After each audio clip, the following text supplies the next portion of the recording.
വിവാദങ്ങൾക്കിടെ കേരള സർവകലാശാലയുടെ വിദ്യാർത്ഥി യൂണിയൻ ഉദ്ഘാടന ചടങ്ങിൽ നിന്ന് vice chancellor doctor Mohanan Kunnummal വിട്ടുനിന്നു. VC സസ്പെൻഡ് ചെയ്ത ഡോക്ടർ KS അനിൽകുമാർ രജിസ്ട്രാർ എന്ന നിലയിൽ ഈ പരിപാടിയിൽ പങ്കെടുത്തു. തിരുവനന്തപുരം വഴുതക്കാട് വുമൻസ് കോളേജിൽ സംഘടിപ്പിച്ച കേരള സർവകലാശാല വിദ്യാർത്ഥി യൂണിയൻ പ്രവർത്തന ഉദ്ഘാടന ചടങ്ങിൽ രജിസ്ട്രാറായി പങ്കെടുപ്പിച്ചത് ഡോക്ടർ KS അനിൽകുമാറിനെ. താൽക്കാലിക രജിസ്ട്രാറായി നിയമിച്ച ഡോക്ടർ മിനി കാപ്പനെ പരിപാടിയിൽ നിന്നും പൂർണ്ണമായി ഒഴിവാക്കി.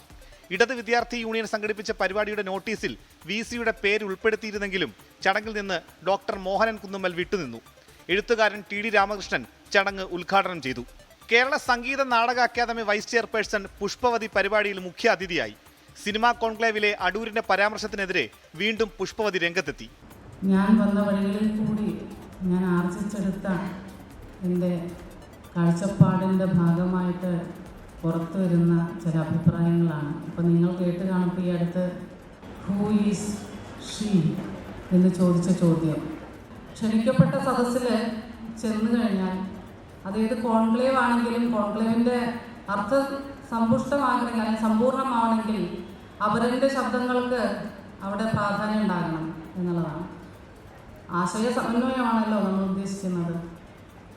അപ്പോൾ ആശയ രൂപീകരണം നടക്കുന്നിടത്ത് ഒരു അടിത്തട്ട് വനിതയുടെ ശബ്ദം കേട്ടപ്പോൾ അതാര് എന്ന് ചോദിച്ച ആ ഒരു ചോദ്യം നമ്മൾ ഓരോരുത്തരും ചിന്തിക്കണം. ആ ചോദ്യം ഏത് തരം ബോധത്തിൽ നിന്നാണ് വരുന്നത് എന്നുള്ളത്. 24 തിരുവനന്തപുരം.